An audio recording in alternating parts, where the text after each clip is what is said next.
Okay, so hold on. What did we do so far? Kadesh, the first step, making Kiddush. Urchatz, you wash your hands. Karpas, you dip the vegetable in salt water. Yachatz, you split your matzah. Magid, you now told the story of the Haggadah and drank your second cup of wine. We're now holding at Rachza.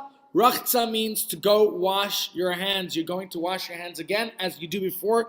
Anytime you partake of bread, in this case it is matzah, and you're going to recite the bracha al natilat yadayim as you would, and then you're going to make the bracha on the matzah. Now first, you're going to say the bracha Hamotzi lachem min haaretz on bread, and then al achilat matzah, a specific blessing for eating matzah on Pesach, because this is the only time you have this commandment. How do you eat the matzah, as we said before? You're going to recline, okay? Yes, and there is a specific amount, which is half an average size shmura matzah, that you have to eat. Of course, as with everything, there's a deeper meaning. As rational human beings, we attempt to understand and to appreciate the things that we do, and this applies to our Judaism as well. We certainly should try. There's a difference between the matzah and the wine. The wine symbolizes the idea of understanding. Wine is something we could taste, we could savor, we could appreciate the flavor, the volume, the character. But matzah, we know, is simple. Flour and water. It's called lechem ani. It's the poor man's bread. It's the food we ate as slaves. It's simple to make if you don't have to be careful about any chametz around, and there's nothing complex about its taste. And this symbolizes another element of our relationship with Hashem. When we don't taste it, we don't appreciate it, we don't understand it. Like a matzah. Matzah, not very tasteful. That's simple faith. But at the same time, we also drink the wine. And the wine represents a deeper, more meaningful relationship. Ultimately, in Judaism, we need both aspects. We can't only celebrate our Judaism in a way that is limited to what we like, but we also can't limit it to just following orders by rote, mechanical Judaism. Our Judaism has to be rich, meaningful. So faith is good. That's represented by the matzah. And it's important. When we received the Torah at Mount Sinai, what did the Jews say? Na'aseh, we will do. And then v'nishma, then we'll understand. So first, we're having the matzah, but also nishma, appreciate the aspects, which is the significance of the wine. And as we're here at the Seder, there are aspects of the Seder that perhaps we relate very strongly to, and maybe there are others that perhaps not as much. And the trick is to try to embrace both elements, both aspects, the meaning and the faith. Now, most of human activity we do with our hands. So when you go to wash your hands, it is crucial that we always remain conscious that our hands remain clean and pure. Nekicha payim uvar levav, right? We say, who could ascend the mount of God? One who's got pure and clean hands, which means that we use them in a positive way. Not like Will Smith, okay? We are reminded of our obligation that we wash our hands and we use our hands to do good things with them. Also, as COVID has taught us in the last 2 years, we've gotten a lot more into sanitizing and washing our hands. It's a reminder that we have to wash our hands, we have to clean them. But ultimately, remember in whose hands we are in. Place our trust and faith in Almighty God. The next step after motzi, after rachza, motzi, matzah, comes? Yes, so, no, we're not at the meal yet. We washed our hands, then came motzi. We make a motzi. Making a motzi. Make the blessing on the bread. No, bread, what bread? This is Pesach. Oh, the matzah. Then you say special blessing and enjoy and eat the matzah. Yes, you do. Because the matzah is a form of bread. And then after that comes maror. We're now going to fulfill the mitzvah of eating maror on Pesach. And we take lettuce or horseradish. We dip it into the charosas. Okay, some people put a lot of charosas. Actually, here we're not going to put a lot. We recite the bracha al achilat maror and munch, consume. We're not actually going to recline. You know why not? Because the maror reminds us of the slavery, of the sadness, of the bitterness, what it meant to be a slave. Slave doesn't recline, so here you're not going to recline at the step of the Seder, and you're going to experience that sadness. Of course, we know that especially in our country where there's lots of load shedding, our overseas visitors don't know what we're talking about. Hopefully they don't get to experience it. But as darkness is vital to test the strength of light, and as goodness is most heroic in the presence of evil, so would freedom go unnoticed and unappreciated without the contrast to slavery. So while we are celebrating our freedom on this night, we are going to taste the bitterness, to know what it means that the bitter herbs are not unsavory stalks of oppression, but they are highlights of redemption in that sense as well. And of course, because we make sure not to forget in order to appreciate what we have. There's a story about a particular person, poor guy, who somehow climbed the ladder of success and became king of his country. Amazing. And the day he became king, he was still wearing his shmata rags of clothing that he wore as a pauper. And so the new advisors, those who were embracing and welcoming him into the royal palace, they said, "We are going to take off your poor clothes and we're throwing it in the garbage. Now you wear royal garments." And he said, no, I want to keep these poor clothes. And every year on the anniversary of his coronation, he would put those garments on again to remind himself where he once was. The only way we could appreciate our freedom is if we remind ourselves of our slavery. In the times of the Beis HaMikdash, when the Korban Pesach was offered on Erev Pesach, Hillel, great, venerable, illustrious sage, would make a point to eat the three major ingredients all together. That's why we recite in the Haggadah, Kain asa Hillel, so did Hillel do. He would eat the lamb, the matzah, and the maror all together. That was probably the very first world-known sandwich. The Big Mac, no, it wasn't a Mac, sorry. Okay, and in fact, it seems that from the Torah that it should all be eaten together, because it says, Al matzot u'merorim yachlu. You should eat the matzah and the maror. So, to commemorate this, we eat this sandwich where we put the matzah and the maror. What's missing? And charoset, but what's missing? Not the charoset. The lamb chops. No lamb chops in there because we're not in the times of the temple. What's the next step? The next step of the Seder is what the part everybody looks forward to. My father of blessed memory would say as follows. He would say, it says in the Haggadah, Kol hamar b'lesaper b'tzias Mitzrayim harei ze meshubach. Whoever expounds upon the story of our exodus from Egypt is praiseworthy. But let's reinterpret that phrase, that passage for a second. Kol hamar b'lesaper. Whoever hurries up to supper, to Shulchan Aruch, to the dinner part of the meal, that's praiseworthy. So, of course, every Jewish holiday, how does it go? What's the short of it? They tried to kill us. We won. Let's eat. Okay, so now it's time to eat. You were expounding in the Haggadah all this time, and now it's a mitzvah to eat and to be merry in great abundance. So we do that now. We make sure to eat a hearty meal that includes flesh and all the good, nice, delicious delicacies. You don't have to recline, but you know, there's a good old joke they tell. There were once these two beggars who used to go around and they'd, beg for alms together.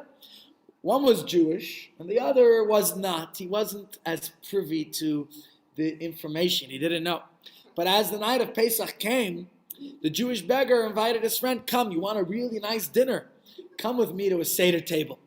So he comes along, he's expecting a nice gastronomic feast, right? And he comes and the table looks a little interesting. He thinks there's going to be a very glamorous meal here because look how beautiful the table's set. Right? He comes dressed in his best clothing you can imagine, puts on a kippah to come in. Anyways, the guy's there and he's thinking, first they go to shul, they're reading a bunch of words in Hebrew, they're singing songs you never heard of. All right, it's an interesting thing. Gets to the Seder table, he sees what's happening and he's waiting. Where's the food? Where's the food? I'm hungry. But it doesn't happen so quick, right? What happens? First, they're making kiddush, they're getting a little tipsy, there's some wine, saying words, okay? Afterwards, he sees what's the next thing. Empty stomach, they take some vegetables, stick them into, he has to wash, he thinks that's already weird. And then he says, my head is spinning from the wine, and we stick vegetables into salt water. This is a Christmas dinner, Anyways, the smell of the food, he's smelling it in the kitchen, it's delicious, but they're not serving it. Okay, bitter stuff. Then they're talking and talking and talking and talking and talking. In Hebrew now, he doesn't understand a word. Okay, and finally, after all this is going on all the time, he's waiting for the food. He doesn't know what's happening. And then they drink another cup of wine. What's going on here? He smells the food in the kitchen. It's making him insane. But they don't bring it out. They're teasing him. For 2 hours, they don't bring any food out. And now, after all this talking, no talking. Washing our hands. We have to eat the matzah. Okay, so he had a cup of wine, some bitter vegetables, more wine, and washing your hands again. And now they're sitting down and eating this matzah that tastes like a newspaper. Okay, you have to lean. Remember how you eat things. You have to lean to the left. Don't ask why. He said, I'm choking on this stuff, okay? I nearly vomited. And then finally, they gave him lettuce. And he took a bite into it, and his mouth went on fire. His throat, there was horseradish inside. Nothing to eat but horseradish. You guys are crazy. And just like that, he got up to leave. That was it. Done. And his Jewish friend says to him, what a shame. You left at the best part, because now they were about to start with the delicious dinner. As you know, the dinner can be quite a feast. And that is Shulchan Aruch, where we eat good food. And we actually start the dinner with what? Anyone know? What's the first? Well, first of all, if you come to Chabad, knedlach. Sorry. But we start with the egg in the salt water. Okay? And then we will eat all the good food. And have dessert, you name it, and sing songs. But what do you have for dessert? The afikoman, good. Before that, you can have ice cream and 7-layer cake and all types of other fine, sweet delights. But the final dessert is afikoman. Because the temple no longer exists, this is our way of commemorating eating the Karban Pesach. So we are going to end by eating another piece of matzah, afikoman. Remember, we didn't even go through that step earlier, where we hide away the afikoman. The kids win prizes and stuff for it. Well, afikoman means hidden away. That's the hidden away because our redemption is hidden. It's not here yet. We want to reveal it. Okay? It's always good to encourage the kids to look for the afikoman and to give them a nice prize, a reward for it. And after afikoman, what's next? Barech or Beirach in Chabad tradition pronunciation. So we fill the third cup of wine, which is divine. And now we are going to, at this point, there's one more cup we fill up actually before we go. What's that cup? Eliyahu Hanavi. Eliyahu Hatishbi. Eliyahu the prophet, Elijah the prophet, we are going to fill a cup for him. There are so many teachings regarding the special role of Eliyahu Hanavi, most famously that he's going to herald in. He will be the harbinger of the ultimate redemption with the coming of Mashiach. And while Mashiach can come anytime, on any day, and we hope he comes, in fact, today, but there are times that are more opportune for redemption. The night of Pesach, when the anniversary of our original redemption takes place, it's an especially auspicious time for the final redemption. And therefore, just as we commemorate the exodus from Egypt with 4 cups of wine, so too, we pour an additional cup of wine now, which is a harbinger for redemption, which we expect Eliyahu to announce the Geula Shalema. And so, because we hope that Mashiach will come right away, we fill up this cup. We say to Eliyahu, come join us, and then we bench. During the Seder, yes, we'll do that after benching. First we have to bench and be a mensch. So, we make numerous pre-blessings, and now we say the after blessing, the grace after meals. I once asked a group of kids, do you say your blessings before you eat? And this kid said to me, no, my mom's a good cook, I don't have to. So, here is the time to say your after blessing. And interestingly, only the after blessing is actually biblically mandated. The pre-blessings are all rabbinic. Do you know that? Why? One interesting answer is that when we are hungry, we really forget that we need food. Oh God, please, right? It's especially when we're not so hungry that we maybe forget to give thanks. We maybe take for granted. We're happy, we're satiated. We don't need to thank anybody. So we remind ourselves to thank God for what we had. So in other words, saying please when we really need something is easier than saying thank you after getting it.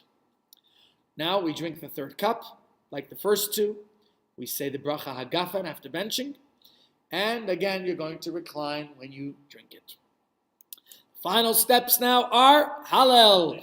As you said, we are going to open the door for Eliyahu Hanavi as well. And we say the passage, so Hallel then consists of our singing God's praises. Some of the prayers may be familiar. Know it from Shabbos davening. There are other parts that are continuation of Hallel. And of course, you wonder, does God really have such low self-esteem that God needs us to sing His praises? The answer, of course, is that we're not singing His praises for Him, but we are doing so for ourselves. That we need to press upon us to remind ourselves of all the good stuff, all the privileges and blessings that we have, that God provides us, that God takes care of us, and that God has the ability to continue providing for us in the future. So it's good to think about the blessings in your life, what is meaningful to you, and include that in that your thoughts are, as you say Hallel, to praise God and thank God for all those things. And how do we conclude the Seder? How do we conclude? Shana haba b'Yerushalayim, L'shana haba b'Yerushalayim, L'shana haba b'Yerushalayim, b'Yerushalayim abnuya. Many other people conclude with the words Chasal Seder Pesach. We've reached the end of the Pesach program, but in Chabad custom we don't say that because the Pesach experience is meant to stay with us and continue throughout the year. On a most basic level, outside of Israel, this is true in a very real sense. On a most, we feel that we're not in the Holy Land, right? And we're going to do the Seder again the next night. But the motions, we shouldn't just be going through the motions. We should really experience it.